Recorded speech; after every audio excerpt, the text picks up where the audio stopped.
What is up? This is the Existential Stoic Podcast. Have you ever wondered, hey, is there principles I could live my life by that maybe, I don't know, maybe make me a better person, make my life better, maybe make it easier to deal with all the things I struggle with? You're actually in luck. We're going to talk about Stoic principles to live your life by. I'm Danny here with my buddy Randy. What's up, Randy? Yo, Danny. Yeah, not just any principles, the Stoic principles, because that's the trendiest thing ever. That is the trendiest philosophy right now. It is interesting, Hmm. right? I'm just happy that some philosophy got some some recognition Yeah, in the general public, so I don't really care which one it is. It doesn't matter to me. They're all that's a good. good point. But I think this is good because like we were just actually mentioned in our previous episode too that like, you know, when you want to make things better in your life or, live a better life, it takes constant reminder too and constant practice. And it's easy to forget. So like reminding yourself of these principles is also a good idea. So we can kind of just we'll go back and forth between them, I guess, and yeah, Spitball 'em. Yeah. spitball, see what What we you come got? up with. So the first one I think is the obvious. We talked about this a lot, but it is important to mention. I think it's one of like the best principles to keep in mind, which is focus on what you can control. And this is the dichotomy of control, right? And essentially like we can't control external events. We can't control what happens in the world. All we can really control is like our attitude, our thoughts, our actions and choices, right? So how we respond to things, the response we have, that's basically it. So our character, who we are as a person, we have some control over that, but everything else, like, I think we forget this a lot. A good example is like applying to jobs, right? Like you have control over like the resume you create, like, how you present yourself, so forth and so on. But you have no control beyond that on whether they pick you, whether you even get a call back. And so, but we often, I think, make that mistake of, thinking we should have control over things that we have zero control over it. And it makes us upset, angry, depressed, all these different things when really we need to like remind ourselves. And I think, remember when we had a Masamon and we were talking about this? And he actually talked about actually making a list too. Like he mentioned a clear example. I think it was like his fridge died or something, and Hmm. he's in a New York apartment up on a multiple story, and he's like, making a list of like, well, what actually is in my control here, and what's not in my control. And I think that's a really nice way to approach this in a situation where you're struggling with it, to kind of figure out like, okay, what can I actually have power over, and what don't I? Making Mm. that clear. Yeah, it's definitely an important one, and it kind of like helps resolve a lot of problems that you may have going on in your life. Because if you just focus on Yeah, what's in your control, and then the rest of it, you can just let go of it. yeah, All right, so the next one that I have is live according to nature and reason. So align nice. your life with nature as a rational, social being.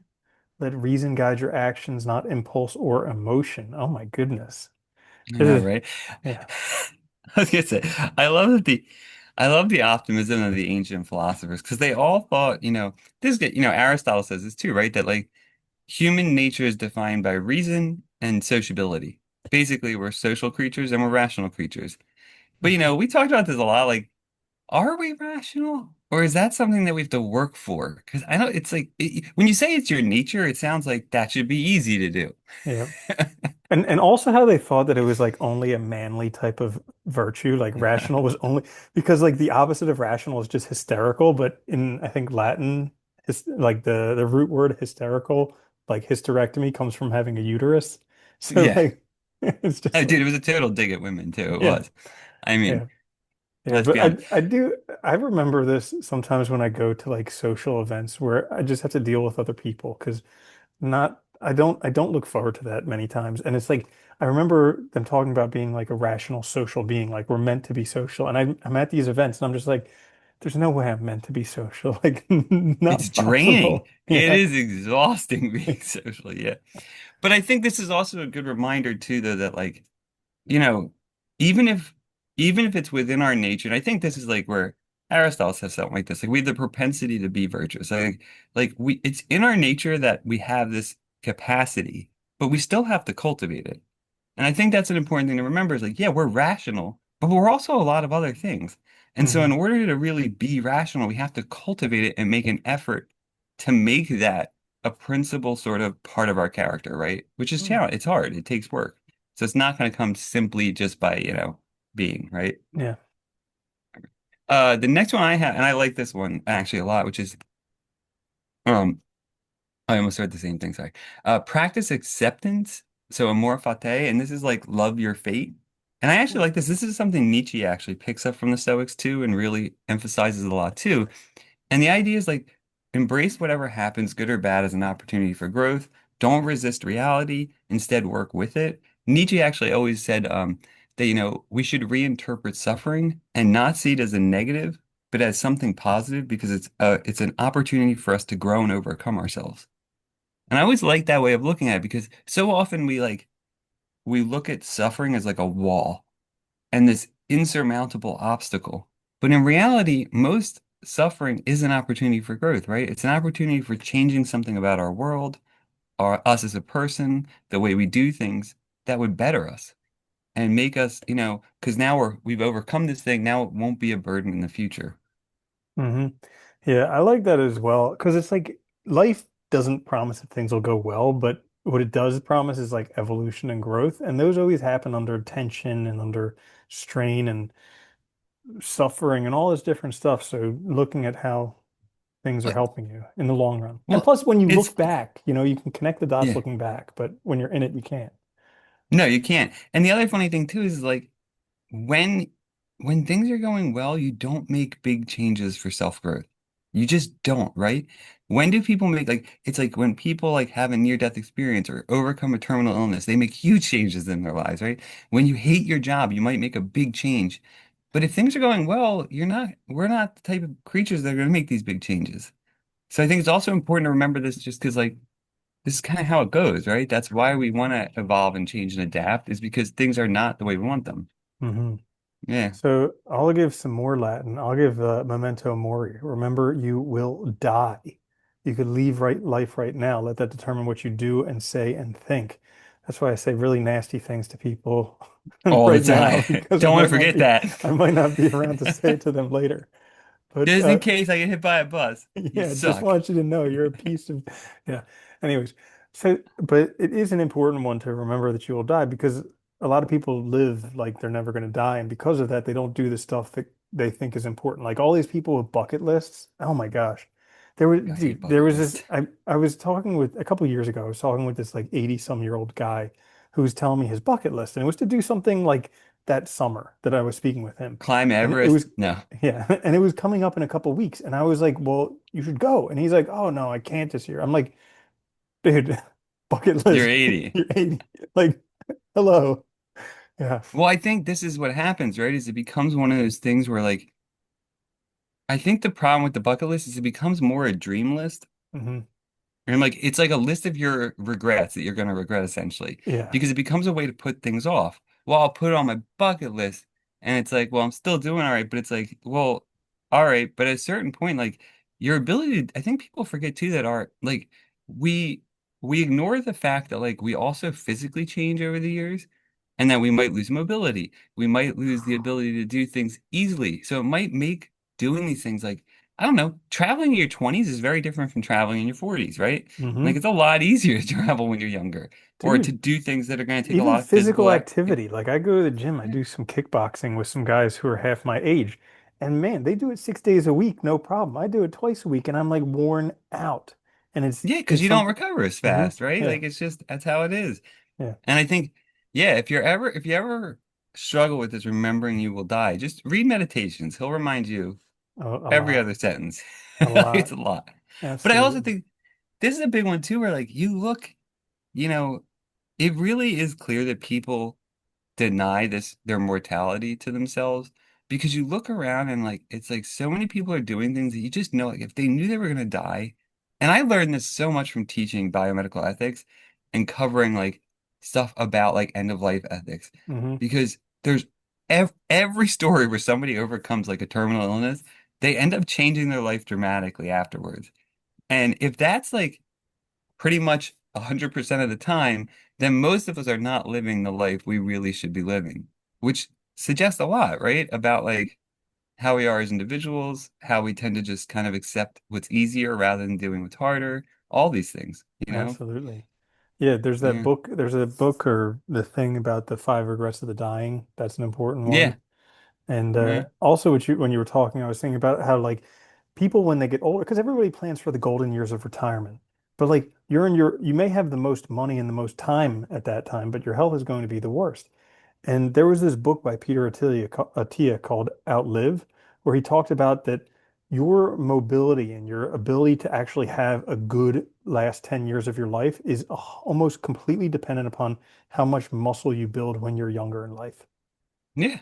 Because how much mobility you're going to have later, right? Whether you're going to Hmm. even be able to get out of your chair and stuff like Yeah, that. so if you're busy like not doing anything when it comes to health now and just thinking that the golden years will probably be spent on a lazy boy watching Jeopardy. Well, that's the other thing is you don't know what's going to happen. Like I remember my one grandfather, like he had a leg aneurysm, had to get operated on. He was fairly mobile, but after the operation, he ended up getting pneumonia, got stuck in the hospital, Yeah. screwed everything up because he was in bed, and Mm, after that, lost like all mobility. mm. And it was like so his life changed like just dramatically from one Yeah, event, right? that And sucks. it's not that out of the ordinary to have that happen, right? Stuff like that. Yeah. Um, Give us so another Latin next. word. Oh, this one doesn't really have Latin. Well, it has arete if you want virtue, right? Uh, So cultivate virtue above all. And I think mm, this one's actually important because, like, you know, it's interesting to me that we forget this. Like, for the Stoics, for really all the ancients, virtue correlated to character, right? And character growth. And they thought that was the most, and literally the Stoics thought that was the only good. That they thought that, being virtuous was sufficient and necessary for living a good life or flourishing. And I mean, I know we totally don't think this anymore, but it's interesting to think that, they thought that was the most important thing was cultivating your character and your own growth mm. and spending time on that, like that you're acting right. Wisdom, courage, justice, temperance, like all of these, right? Not over imbibing and stuff, doing the right thing at the right time in the right situation. And I wonder, like, they put so much emphasis on that. Like, why do we not? That's a good question. Yeah. I guess because it's personal responsibility, Well, maybe. I because don't know. because virtue is hard, you know? You can and plus you can virtue signal and everybody else will think that you're virtuous, you know? Yeah, Which is the yeah. crazy stuff. I mean that It is funny, right? It's like you're pretending to be, it's like, well, why don't you just be a good person? I hate that so that's much. too I can't hard. stand it. Yeah, It's it's much like, easier to virtue signal and get all the thoughts and prayers and high fives and all that garbage. well, I wonder too, like, this is just, I don't know. I have no idea if this is true, but like, we're exposed to so much information around the world now. Like I could look on my phone and find out what's happening in like New Guinea, in Brazil, what pains people are going through in somewhere in China right now. But like historically, that was not the case. Like these guys, when you're talking about the Stoics, they knew what was going on in their town or their city that they were living in to a point. Really, only so much that was going on there. Beyond that, like by the time the news reached them, it was over. And a lot of times Things you didn't probably even were know the still. world existed, you know? No, they had no idea how big it was, right? Like, Hmm. so I wonder too if like it's a problem of information. We're like on information overload, so we Well, dude, can't even focus on having we a have a good. 50,000-year-old brain. Like we're operating on Yeah, 50,000-year-old hardware and yeah. trying to run Well, and some it's brand like, new and I think program. that's why like we forget about being the importance of being virtuous in our community because we're so stressed out by all these things happening that we have no control over, right? And that goes back to that dichotomy of control too. Dude, and it is like I'm still waiting and praying for it to be recognized as like a legitimate addiction because so many Yeah. times like people would be like, I know it's so like politics is so terrible and I feel so bad about talking about it, but I can't But help let's talk myself. I about love it. Yeah. And it's like it. and they say the same thing about the news. I know the news is terrible, but I just love watching it. And it's just like, yeah. There's just something about being angry all the time that I just get addicted Yeah, exactly. to. Exactly. So I'm going to give another Latin word. This Woo. one is premeditatio malorum. Rehearse the worst. This is an interesting one. I heard about this in Tim Ferriss's book back when, I think 2008 or something like that, Yeah, where we he usually said, translate this as like negative visualization now, right? yeah, visualize potential hardships ahead of time to prepare your mind. So like if you dream about going broke, enact that every once in a while. Go live on the street, go spend your day at the library, do something. Because then if the worst happens, you've already experienced it and it's probably not as bad as you think. Well, this is also a good one for sort of recognizing kind of the how our reactions differ over time. There was a good example, I think it might have even been, I don't remember whose book this was in, but they're talking about like, like they put a shirt in the wash that wasn't dry, or they dried a shirt that they weren't supposed to dry, and it came out super tiny shrunk, right? And they were really upset because it was a great shirt. They loved the shirt. It was brand new. It was the first time they washed it, right? And it was like, oh, I ruined the shirt, and they were really upset. But then they were like, well, okay, stop. What if I visualize this happening 10 times, Alex Hermosi, 100 I times? think. Yeah. Yeah, maybe that was 1,000 times, right? Well, Yeah. after 1,000 times, would you really care that much? It's like, all right, it happened. Whatever, the shirt shrank. It always shrinks. Hmm. I move on with my life. And I think that's a good way to think of this. It's like, yeah, these things seem really, really painful and really, they seem like a really intense experience in the moment, but that's because it's just the first time you've encountered it. If you've encountered it a lot, you realize that it's not that big of a deal. That's Hmm. just something that happened, right? And I think Yep. this is a great way to help us kind of mitigate our response to things. True. Oh, right. Yeah. Uh, Next one is practice mindfulness and presence. Try to confine yourself to the present. And this is like one of the hardest ones, right? Don't dwell on the past. Don't or worry about the future. Be in the moment. Because most of us, I think, are living in the past or the future, right? We're waiting for this thing to happen that's going to make us happy. We're constantly reliving some bad thing, and that's dictating our lives. And I think if you really think about it, how many of us are controlled by past experiences, negative or positive, or future experiences that we hope for that haven't happened yet when we're not even living our lives in the moment. Yeah. And it's a tricky one because it's kind of almost like a paradox. Like even though we are living in the past or the future, we're doing it in the present.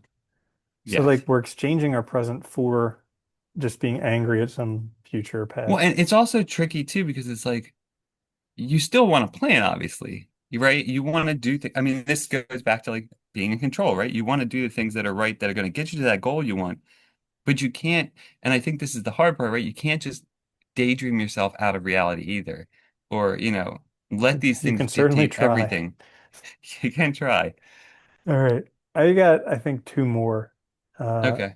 so practice voluntary discomfort. This one is like a very stoic type of thing when you think Yeah. about it, but practice denying yourself pleasures or comforts. This builds strength, gratitude, and anti-fragility. This is a really interesting one because we live in a very comfortable society. Pretty much everything we do is to gain pleasure and avoid pain. And I remember hearing something about this in the I book. hate being uncomfortable Oh, too. dude, totally. The what is it? The something about hurrying. I've read some book, the Oh, something oh, of hurry. I forget yeah, the name of yeah. it. Anyways, really good It book. was a good title. It's Yeah, catchy. I just exactly. can't remember it either But now. what he talked about, because like we're so in a rush to get stuff done, and he's like, if you actually go the opposite direction, it'll improve your life. So like, for instance, when we all go to the supermarket and we're checking out, we look for the shortest line, and then if it changes, we go to the next one. And he's like, okay, from now on, whenever you go to the supermarket, look for the longest line and go there. And like do these things that kind of get you uncomfortable, because that will help you because life is going to be uncomfortable. And if you get used to it, then it's not that bad. A lot of philosophers talk about this, right? The It's like ruthless conditioning elimination ourselves. of hurry. That's what it There was. you go. Yeah. Yeah. And it's like, but it's also like conditioning ourselves, right? To recognize because most of these responses we have of discomfort, it's a bullshit thing we've made up in our heads. That my life's going to be worse if I don't get out of the grocery store as fast as possible, or if I'm not in the fastest line, or somehow I'm screwed over if I have to wait. It's like, and all these things that we feel like we're rushing to do, they're all made up BS. So it helps us see like that the meaning we're placing in these things isn't actually really there. It's us making it seem so, you know, so important that we do it now, right? Yeah. And also that rushing around makes us not present. So I think that's a really good one. Hmm. Yeah. There's two more I'll mention real quick, which is serve the common good. And this was a big one for the Stoics, right? Recognizing that you're not just an individual, you're in a community, right? And being there for that community, being part of your community, doing things for the good of it, but also gratitude and perspective. And I think this is a huge one too, which is being grateful for things, being thankful for things, taking a step back and like celebrating our wins, right? And having perspective too on how much these things really matter too is important. Hmm. Yeah. Yeah, those are a couple good ones. Gratitude's really important. We both talk about the small delights practice where you write down a few Oh things God, that you're yeah. grateful for. And I noticed Awesome. like when I stopped doing that, my life starts kind of spiraling in a down Yeah. direction. So I noticed it's an that too because important I have practice. stopped it several times and I kind of going back to it because I'm like, man, everything seems really sad and negative now. Yep. Exactly. And on that same line, keep a philosophical journal. So you could be the Yeah. next Marcus Aurelius Meditations, but basically reflect on your actions, thoughts, what matters, and it helps internalize your principles and track your growth. But also, like it, just writing down stuff, so helpful. Such a lost practice. We don't live in a society that really cultivates reflection at all. And I know people, a lot of people too, like it's funny because if you talk about things like this, it's like real conversations and nobody wants to have them. So if that's you, well, then do it in a journal, right? Because nobody's going to have to read it. It can just be between you and yourself, but it gives you a chance to actually reflect on really important things in life, so that you don't need to have a near-death experience to realize maybe you're not living the best life or the life that's right for you, right? You can figure that out maybe ahead of time by doing some self-reflection. Hmm. Yeah. But there you have it. Some Stoic principles to live by. Check us out on YouTube wherever you get your podcasts. If you guys have episode suggestions, you can email us or leave a comment in show notes. We'll be back later this week with another episode. Until then, though, later, Andy. Later, Danny.